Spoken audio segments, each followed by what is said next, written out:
It's all over YouTube. The guy's been watching it for years. You know what? I can just add to what he's saying because I'm in that loop of people that are. So sorry, HARP is a project that owns satellite imagery? No. You can see the satellite on weather pattern, like satellite imagery. Yeah. You can see an erratic formation, like among cloud imagery and different weather patterns. You'll all of a sudden see like a.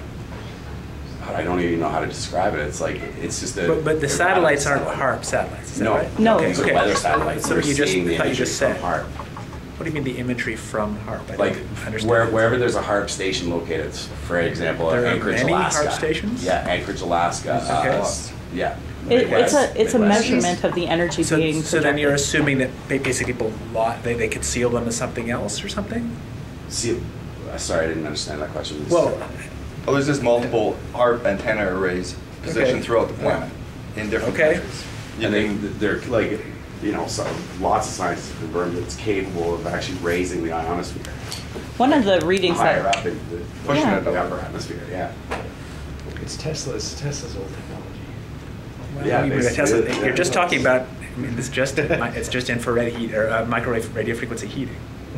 But to tie that in with the chemtrails, though, with the barium in the atmosphere and stuff like that, What's if you were the flying connection? high frequency. I mean, I'm just like baffled. Can I take a shot? Okay, so I understand about making a radio wave that heats things. The heating is utterly trivial compared to the natural heating, and like really basic physics said that if you took all human civilization right now is about 12 terawatts, the entire power of everything in the world. 12 terawatts. Okay, the solar power is factors of thousands of times bigger than that. So, and obviously the HARP sites aren't using all of human energy; they're using a tiny, tiny fraction of it. Yeah. So there's some really basic stuff that just doesn't. To speak on free energy, could I just get some perspective here of what your understanding is of the destruction of the World Trade Center towers? What do you think caused their dissolution? Airplanes flying into them. Okay. This is very important because if you're a person that loves the evidence and the science and wondering how HARP may have the potential to heat the ionosphere as we're alluding to, I would recommend... Actually, hold on. I mean, and you guys obviously may not believe, but I do believe there's some pretty basic sort of facts about science to do with conservation of energy. So actually,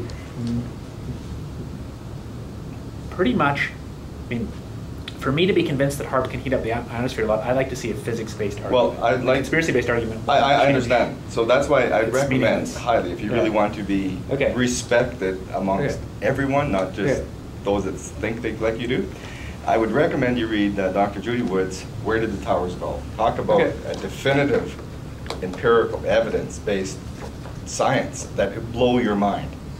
Like it's all science. It's so scientific. It's this big, 500 pages. Dr. Judy Wood. Where did the towers go? You read that, and then I think it'll give you a connection to the possibilities of HARP, Tesla's work. Actually, Dr. Keith, I've been meaning to order that book, so I'll order two and give you one. It's absolutely incredible. I just finished reading it. Okay. Sonia? It's amazing. Simone? So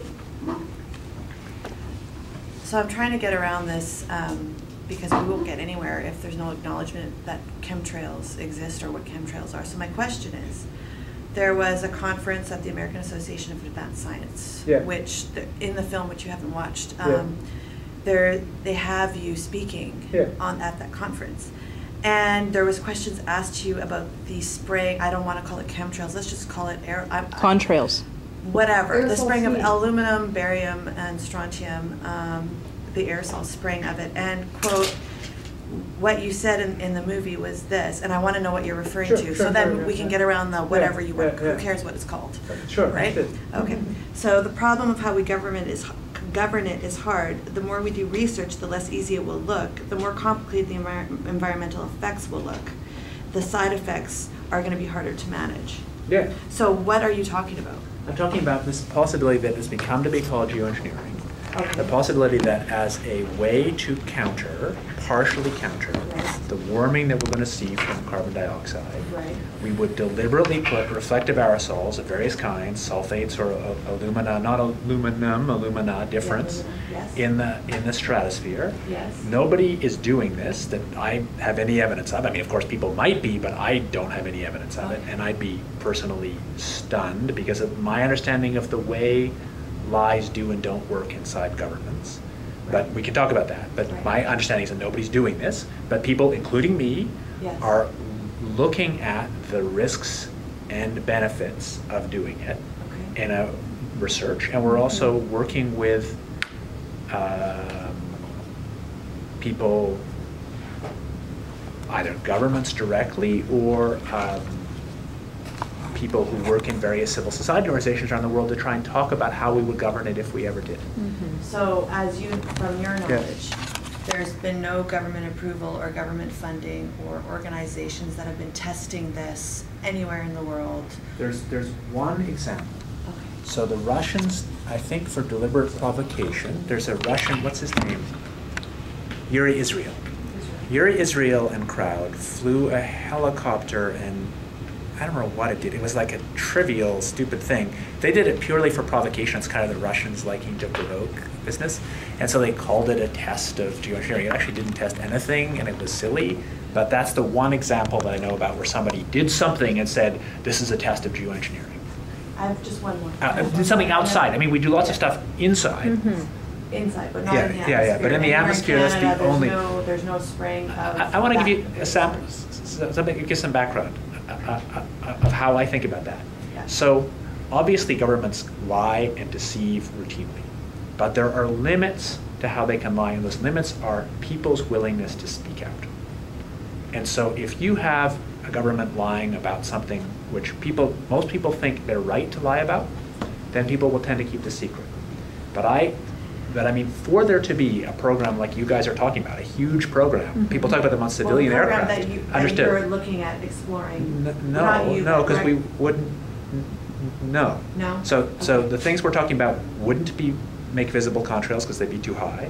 They wouldn't use civilian aircraft because they can't fly that high. They'd be totally different. What you guys are apparently talking about with chemtrails is the idea that things that you guys look at the binoculars, right? And they look like regular aircraft, right?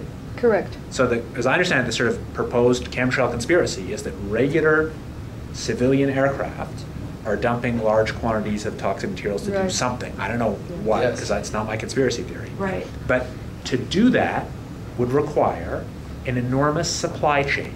So you can't just do it with 6 people. You need a supply Yeah. chain that modifies the aircraft, because engineers have to do that, other engineers have to sign, some company has to build it, some other company has to supply it, some people. So it requires thousands and thousands of people to do that, okay? Thousands and thousands of people in a supply chain to do that. And I guess I have enough faith to give you a sense of why I just think, to be honest, this is laughable, frankly, is that I have enough faith I don't have so much faith in governments, but I have faith in people.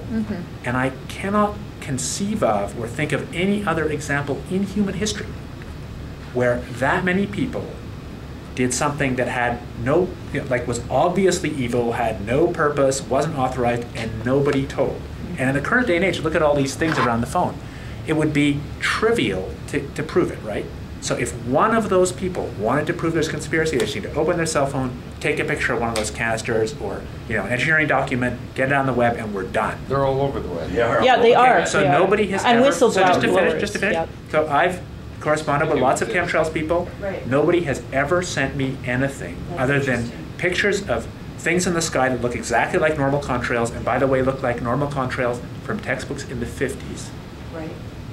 Or they've sent me this one thing about this alumina measurement in some Northern California site, which had appeared to be a measurement not of the water, but included some of the soil. And since that's one of the most common elements of the Earth's crust, it tells me nothing scientifically. So this is not a proof, it's not true.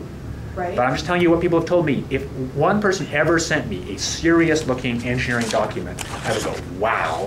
But nobody's Well, ever maybe sent we me can such a have some thing. fun. Yeah, yeah. Maybe as allies. But I do think we can that